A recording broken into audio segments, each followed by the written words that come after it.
para gumanda, gumaling, maging, sustainable yoong Pilipinas. So, yun lang yun.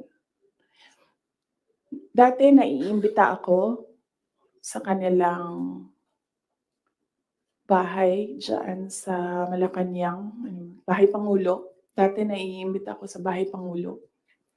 Pero I was just tolerated. Kasi may gamit naman ako. Alam mo yun? I'm useful to them. So I was just tolerated and alam ko naman yun. But wala namang problema sa akin yun. So as long as I can do my job sa DepEd, tsaka sa Office of the Vice President,